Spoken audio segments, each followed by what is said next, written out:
بسم اللہ الرحمن الرحیم۔ ندیم افضل چند صاحب کچھ عرصہ پہلے، یعنی کہ جب حکومت ختم ہونی تھی پی ٹی آئی کی، عمران خان صاحب کی حکومت ختم ہونی تھی، اس سے کچھ عرصہ پہلے ہی پارٹیڈ ویز اور پی ٹی آئی چھوڑ کے الگ ہو گئے۔ پوچھا گیا، میں نے کئی مرتبہ پوچھا ان سے اور کئی دفعہ ملاقات کی، میرے بڑے اچھے دوست ہیں، اور میں نے پوچھا بھی ان سے کہ واٹ از دا ریزن، ہوا کیا، وائی ڈڈ یو لیو عمران خان؟ اور اس وقت تو عمران خان کی حکومت تھی، لیکن بعد میں مجھے سمجھ آیا کہ جب حکومت ختم ہوئی عمران خان کی تو اس سے تقریباً 1.5 سال پہلے پنڈی نے کہہ دیا تھا کہ ناؤ خان صاحب you are on your own, اور آپ اپنی پارٹی کو گروم کریں، آپ اپنے ڈیسیژنز خود لیں، اور کیونکہ آپ جو ہے بہت بڑے ہو گئے اور اب آپ کو شاید پنڈی کی ضرورت نہیں ہے، ان سو مینی ورڈز، میرے خیال میں یہی کہا۔ سو اینی ویز اس کے بعد جناب میں نے دیکھا ندیم افضل چند صاحب الگ ہو گئے، ندیم افضل چند صاحب سے کے اوپر کرٹیسزم بھی ہوا، کئی مرتبہ ہوا کہ جناب ندیم افضل چند صاحب جو ہے ان کو جناب عمران خان صاحب نے بڑا اعزاز دیا ہوا تھا، سیکریٹریٹ میں دیا ہوا تھا، آفس دیا ہوا تھا، ڈیزگنیشن دیا ہوا تھا، but then again to tell you very honestly جو میری اپنی گٹ فیلنگ تھی، اور چند صاحب تو خود اپنے سموسے اور چائے پلا دیتے تھے جرنلسٹوں کو کیونکہ وہاں پہ موجود نہیں ہوتے تھے سموسے چائے شائے، لیکن مجھے ایسا فیل ہوتا تھا کہ ندیم افضل چند صاحب is not that happy, is not very happy in the secretariat, in the prime minister secretariat جب پی ٹی آئی کی حکومت تھی۔ اس وقت تو خیر انہوں نے کھل کے بات نہیں کی، لیکن بعد میں انہوں نے کئی چیزیں بتائی آف دا ریکارڈ۔ آج میں چاہوں گا یہ کہ کچھ چیزیں مجھے ہم سب کو آن دا ریکارڈ بھی بتا دیں، اور یہ بھی بتا دیں کہ کیا ہوا اور کیوں ہوا۔ اور ان کے بڑے اچھے دوست ابھی بھی موجود ہیں پیپلز پارٹی میں، پیپلز پارٹی کے اندر ہیں، کیونکہ بیسیکلی پیپلز پارٹی کے کوئی اپنا گھر ہی سمجھتے ہیں، اور پیپلز پارٹی والے بھی ان کو اپنی فیملی کی طرح ٹریٹ کرتے ہیں، اور لیکن کچھ اچھے دوست ان کے پی ٹی آئی میں بھی موجود ہیں، دوستیاں ہوتی ہیں، اس میں کوئی غلط بات نہیں ہے، لیکن وہ بھی ان کو کرٹیسائز کرتے رہے کہ آپ نے کیوں پی ٹی آئی چھوڑا۔ سو تھوڑا سا انفارمل انٹریکشن کر لیں چند صاحب سے، کیونکہ کئی مرتبہ میں نے انفارمل انٹریکشن کیا چند صاحب سے and it worked out very well. So ایک مرتبہ پھر کوشش کرتے ہیں۔ چند صاحب کیسے ہیں، کیسے آپ؟ جی رانا صاحب میں بالکل ٹھیک ہوں جی۔ مختارہ ٹھیک ہے؟ مختارہ بھی ٹھیک ہے، لیکن رانا صاحب آپ نے جو شروع کیا ہے پروگرام اور آپ نے جس طرح کا ایک اپنا پرومو دیا ہے، مجھے اس پہ اعتراض ہے۔ چلو جی، تو کوئی مسئلہ نہیں، تسی منو کریکٹ کر دیو۔ دیکھیں آپ کا مطلب تو یہ ہے کہ 1.5 سال پہلے میں نے کسی اشارے پہ چھوڑا ہے پی ٹی آئی کو، اور میں کیبنٹ سے میں نے ریزائن کیا۔ آپ کے مجھے جو تاثرات ہیں، اور آپ تو بڑے آئی وٹنس ہیں، میں جب حکومت بنی تھی، جب میں پی ٹی آئی میں گیا تھا تو آپ کو اس وقت بھی پتہ ہے، ذاتی طور پہ آپ سے میری کئی دفعہ ڈسکشن ہوتی رہی ملکی معاملات پہ اور پولیٹیکل معاملات پہ، تو میں کئی وجوہات کی بنیاد پہ پی ٹی آئی میں گیا تھا، جس میں کیونکہ میری فیملی پہلے چلی گئی تھی، میرے رشتہ دار کئی عزیز و اقارب گئے تھے اور دوست احباب گئے تھے، اور پھر میرے حلقے کے لوگوں کا بھی پریشر تھا۔ مجھے کسی اسٹیبلشمنٹ میں فیض یاب نہیں ہوا تھا، یہ یقین جانیے۔ اگر میں فیض یاب ہوا ہوتا تو میں جیت جاتا، 1,18,000 ووٹ لے کے میں الیکشن نہ ہارتا۔ دو مین اس وقت بریگیڈیئر عادل صاحب پنجاب کو ڈیل کرتے تھے اور فیض صاحب اوپر ہوتے تھے۔ آپ ان سے پوچھ لیجئے گا، کبھی میری زندگی میں ان سے اس منصب کے مطابق ملاقات بھی نہیں ہوئی کبھی۔ ہاں جب میں پرائم منسٹر ہاؤس گیا تو وہاں فیض صاحب جب ایز اے ڈی جی سی یا ایز اے ڈی جی آئی آتے رہے تو ان سے ملاقات ہوتی رہی، وہ چیمبر، پرائم منسٹر کے چیمبر میں۔ ادروائز میری ان سے نہ پرائیویٹ کبھی سوائے 1-2 فوتگیوں کے کبھی پولیٹیکل معاملات میں یا ذاتی طور پہ میری ملاقات نہیں ہوئی، نہ میں ان لوگوں میں سے ہوں جو کسی کے اشارے پہ سیاست کرتے ہیں۔ جب ایسی نوبت آ جائے سیاست کی تو پھر چھوڑ ہی دینی چاہیے، اور بھی بڑے باعزت کام ہیں۔ اگر آپ نے ویلفیئر کا یا خدمت کا کام کرنا ہو تو الیکشن لڑنے سے بغیر بھی ہو سکتا ہے۔ اچھا، ویسے آپس یہ مجھے آپ کے تاثرات جو شروعات آپ نے کی، مجھے اس پہ تھوڑا سا یہ میں نے کہا میں فوراً ٹوک ہی لوں، آپ کا پروگرام پتہ نہیں کس بڑا دیکھا جاتا ہے، ایویں ہی نہ میرے اوپر آپ تھوپ دیں۔ اچھا، ویسے آپس کی گل دساں، میں تانوں بالکل ریفر نہیں کیتا سی جی۔ یہ ایک انٹرویو میں عمران خان صاحب سے میرا انٹریکشن ہوا تھا، ایک انٹرویو ہوا تھا میرے خیال میں 24 سپٹمبر لاسٹ ایئر، اور اس میں میں نے ان سے یہ سوال کیا تھا کہ جناب مجھے یہ انٹیل ملی تھی, مجھے یہ انفارمیشن ملی تھی کہ خان صاحب سال ڈیڑھ پہلے آپ کو کہہ دیا گیا تھا کہ you are on your own, اور آپ اپنے ڈیسیجنز خود لیں, اور آپ جو ہیں اپنی پارٹی کو خود گروم کریں, اپنی گورنمنٹ خود چلائیں, اور ہم نے جو ہیلپ آؤٹ کر سکتے تھے ہم نے کر دیا. اور پروبیبلی میرے خیال میں انڈیکیشنز کہہ لیں یا I don't know how to what word should I use over here, but then again basically انہوں نے کہا یہ تھا چند صاحب کہ ہن تسی آپ وڈے ہو گئے ہو تسی. لیکن میں نے آپ کو ریفر نہیں کیا تھا, لیکن تسی پوری کہانی اپنی سنا دیتی ہے مجھے. رانا صاحب وہ ضروری ہوتی ہے نا, انسان کے پاس ایک عزت اور ایک امیج ہی ہوتا ہے. اگر وہ انسان اپنا ڈیمیج کر لینا تو میرے خیال میں ریالٹی ڈھونڈتے اب یہ میڈیا کا دور ہے نا, تو ریالٹی ڈھونڈتے ہمارے جیسے عام جیسے لوگوں کے تو آپ کوئی ٹکر چلا دے, کوئی پرومو چلا دے اور تھوڑے سے کلپس چلا دے تو ہمیں تو وہی کافی ہو جاتے ہیں. نہیں ویسے ایسا کوئی مسئلہ نہیں تھا, آپ عزت دار پولیٹیشین ہے. اور مجھے لیکن ایک بات میں اور آپ کو بتاؤں کہ جب میں نے پہلی دفعہ ریزائن کیا تھا زلفی بخاری صاحب موجود تھے, میں اور خان صاحب, اور میں نے ایک گواہ کے طور پہ میں جے کے ٹی صاحب کو بلانا چاہتا تھا, لیکن وہ کیونکہ ناراض ہو چکے تھے تو پھر میں نے میری 1-on-1 ملاقات تھی. یہ تقریباً آج سے 3 سال پہلے کی میں بات کر رہا ہوں. اچھا. تو میں نے پھر زلفی بخاری صاحب کو بلوا لیا گواہ کے طور پہ, اور میں نے خان صاحب کو ریزائن کیا. میں نے کہا جی میں نہیں مزید عہدہ رکھنا چاہتا, میں آپ کے ساتھ رہوں گا, لیکن میں اسپوکس پرسن سے اور یہ جو پولیٹیکل کوارڈینیشن, کیونکہ مجھے میری ڈیوٹی تھی پولیٹیکل کوارڈینیشن کی, اور وہاں اعظم خان, شہزاد اکبر اور یہ جو کراؤڈ تھا یہ اینٹی پولیٹیکل مائنڈڈ کراؤڈ تھا, ایک بیوروکریٹک اور ٹیکنوکریٹک کراؤڈ تھا, اور وہ خان صاحب کو غلط مشورے دیتے. آئی بی اور پرائم منسٹر سیکریٹریٹ کا ایک گٹھ جوڑ تھا, اور اس پہ ساروں کو پتا تھا کیا ہوتا ہے کیا نہیں, کس کی رپورٹس کیا. اسی میری ملاقات کے بعد یہ مختارے والی لیک ہوئی تھی. اچھا یہ آپ نے بتایا کہ یہ آپ نے زلفی بخاری صاحب کو ساتھ رکھا تھا, اور جب آپ نے ریزائن دیا what exactly did خان صاحب said جب آپ نے ریزائن دیا ان کو؟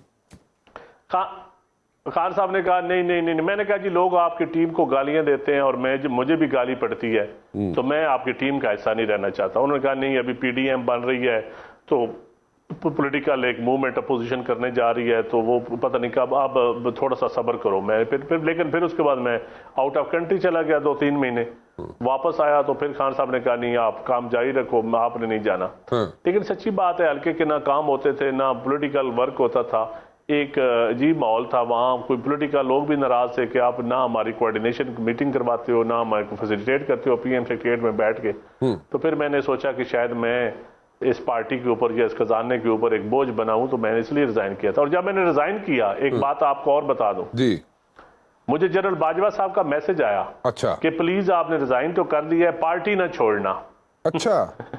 پی ٹی آئی نہ چھوڑنا پلیز, پی ٹی آئی نہیں چھوڑنی آپ نے. میں نے کہا جی یہ میری مرضی ہے, میں نے چھوڑنی. لیکن میرا اس کے بعد مجھے سب سے زیادہ آفر نون لیگ کی طرف سے تھی, تو میں نے معذرت کی, کیونکہ میرا اگر اس وقت پنجاب میں نون کا گراف بہت اوپر تھا, مجھے لوگ مشورہ دیتے. میں نے کہا نہیں یار, میرا اپنا گھر ہے پیپلز پارٹی, اور میں نے پارٹی چھوڑی تھی. اگر میں نے سیاست کرنی ہے تو میں واپس اپنی پارٹی میں کروں گا, میں کسی اور پارٹی میں نہیں جاؤں گا. لیکن اس وجہ سے مجھے, اگر میں اپرچونسٹ ہوتا. چند صاحب آپ نے باجوہ صاحب کو پھر کیا جواب واپس دیا؟ میں نے شکریہ اور مسکرا کے جواب دیا. میں نے کہا ٹھیک ہے دیکھوں گا, لیکن میں نے کیونکہ ارادہ کر لیا تھا کہ میں نے واپس پارٹی اپنی میں جانا ہے, تو میں ان کو کیا جواب دیتا. میرا کوئی اس کے بعد ان سے کوئی رابطہ نہیں تھا یا ان کے کسی بندے کے ساتھ. اچھا چلیں. اچھا لیکن ایک بات سمجھائیں, پیپلز پارٹی پنجاب کا پولیٹیشین, اتنا ریپیوٹڈ پولیٹیشین, اتنا اچھا پولیٹیشین, اتنا بالکل سیدھا پولیٹیشین جس کو کہتے ہیں ان سو مینی ورڈز, وہ پولیٹیشین جو ہے پنجاب میں, تو اس وقت جس وقت آپ نے چھوڑا اور پیپلز پارٹی جوائن کی, اس وقت تو پیپلز پارٹی ایز سچ کوئی اتنی اچھی پوزیشن نہیں تھی پنجاب میں اس کی. ابھی تو چلے پھر تھوڑا سا فرق پڑ گیا ہے, لیکن اس وقت تو بہت برے حالات تھے پیپلز پارٹی کے پنجاب میں. جس وقت آپ نے پیپلز پارٹی جوائن کی اور چھوڑ کے پی ٹی آئی وہاں پہ گئے, کیا سوچ کے گئے آپ؟ اسی وجہ سے تو آپ کے جو دوست تھے, جو میں انٹرو میں کہہ رہا تھا, آپ کے دوست احباب آپ کو کہہ رہے تھے جناب کہ کی کتنا چند نے جناب تو پی ٹی آئی چھڑ کے ਚੰਗੀ ਭਲੇ ਉਹ ਤੂੰ ਜਿੱਤ ਵੀ ਸਕਦਾ ਸੀ,